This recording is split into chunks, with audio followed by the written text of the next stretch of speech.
before. Now he can actually cast 2 spells a turn. He could have cast the Grafdigger's Cage and the second.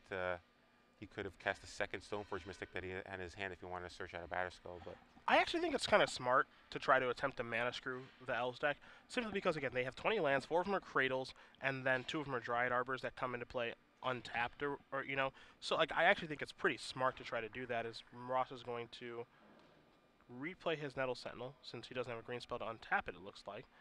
Wilson, in response, there's a Swords. So there goes the Wirewood. Let's see if Nettle Sentinel resolves now, because we know he has a Force of Will. And it does, so yeah, it just passes the turn back. I don't think he has to fight over that card just yet.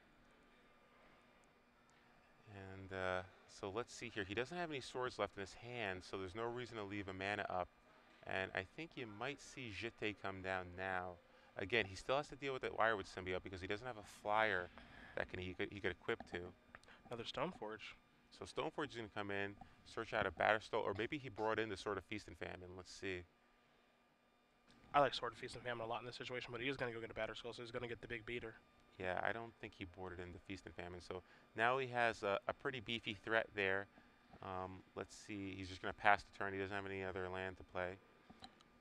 Trust me, when I'm watching Jacob Wilson play, I trust his decisions fully. Yeah. He is very good with this Delver type of tempo denial strategy. Yeah. He's won a Grand Prix with this deck. He's won multiple Open Series Legacy Championships with this deck. We saw him win the Seattle Open earlier this year with Rug Delver, but Delver strategies are his wheelhouse. He's right at home here.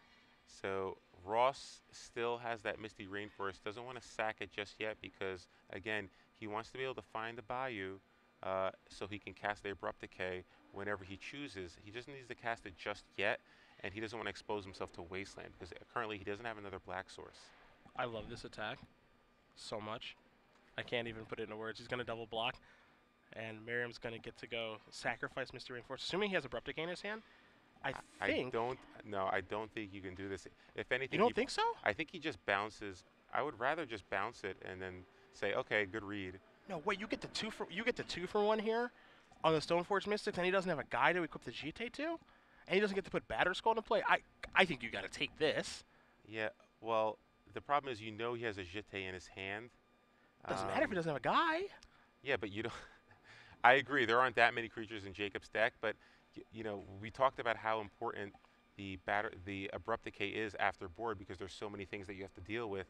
If Jacob has any other creature, then suddenly this was a really bad play. But we'll see if it works out for him. We know that Jacob has a Delver, but we'll see how this plan works out. I don't know. Jacob drew a Lightning Bolt to deal with that second Wirewood symbiote. I mean, I'm not going to argue. It's definitely a risk because his Abrupt Decay was being taxed there, right? Where he wants to kill Grafdigger's Cage to turn on Zenith the Natural, or he wants to use Abrupt Decay to take care of Jitte. So he's definitely got some targets here. His Delver's going to come into the red zone. But I don't know. I like taking that 2-for-1, but maybe if you're Wilson, you're happy with that 2-for-1. I think you're ecstatic with that 2-for-1 because Stoneforge Mystic just... I don't think he was even planning on winning with Batterskull. I think he just searched for it because he didn't want to have to draw it. Okay. It's not really that relevant in this matchup. And the odds of Ross beating you down with the Nettle Sentinel for 5 more turns is so unlikely that I think it's a very risky play because now, again, he found a creature and you still have that Jitte that you have to contend with and you have no way to search out a Kozali Pride Mage because there's a Grafdigger's in play. Now here's a question. Let's say that this Delver doesn't flip. Does Jacob Wilson come into the red zone? Does he equip an attack? Because let's say that Ross has a backup Abrupt Decay. He just he equips the Delver and attacks, and Ross goes Abrupt Decay and tap my Nettle Sentinel because it's a green spell, and block. I still think you attack there because if it's an Abrupt Decay, then you're going to get blown out no matter what. Okay. You're going to lose your Jitte, but so I still think you attack there. I think you're okay with just losing a creature and taking a chance. I think odds are he probably doesn't have an Abrupt Decay though. So I think you probably have to read him a little bit, but I would attack there, I think. All right. No gamble, no future. No gamble, no future.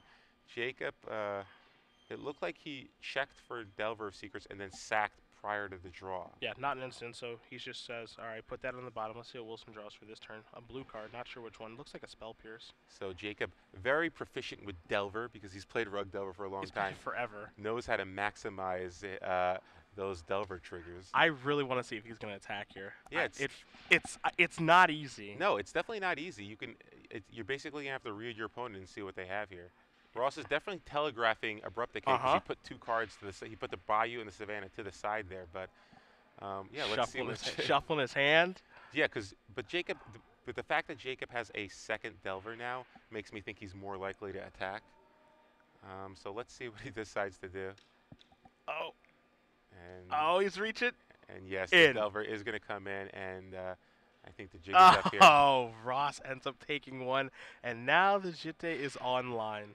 So Jitte now online, and no need to kill the Nettle Sentinel just yet, because again, it doesn't really pose much of a threat. You could, it's somewhat of a mana denial because Gaia's Cradle is in play, but again, given the fact that Ross really didn't make any plays for the next 2 turns, you probably think he's got a couple of lands in his hand still, maybe, or just cards that he can't cast anyway. So I don't think he wants to use the Jitte and the Nettle Sentinel just yet.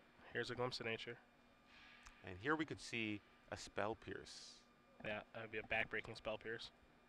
Yeah, I kind of like Spell Piercing here because if Ross does want it to resolve, he's going to have to tap his last 2 mana. Wilson's going to start by removing Nettle Sentinel with the Jitte counters. Oh, and he doesn't tap the Guy's Cradle in response. Yep. So now Spell Pierce will just hard counter it. And now Merriam just has to pass the turn back here. Really, really good mechanics by Wilson, which doesn't come as a surprise to me, honestly. You see an attack here from one, his Delver's not going to flip, but now Jitte's online again, and there's a Grim Lavamancer. So things are only getting more difficult because I'm not sure how Merriam gets himself out of this game. He can't natural order for Progenitus because of Grafdigger's Cage. He's just going to extend the hand. He's got Progenitus in his hand in the first place, and that is going to do it. So Jacob Wilson, the Delver Master, wins this match in decisive fashion. 2-0. He'll be awaiting the winner. Actually, he knows who he's playing against. He's going to be playing against Vinny Gorman playing Rug. So you've got blue, white, red versus Rug on one side. We've got on the other side our 1 versus 8 Corey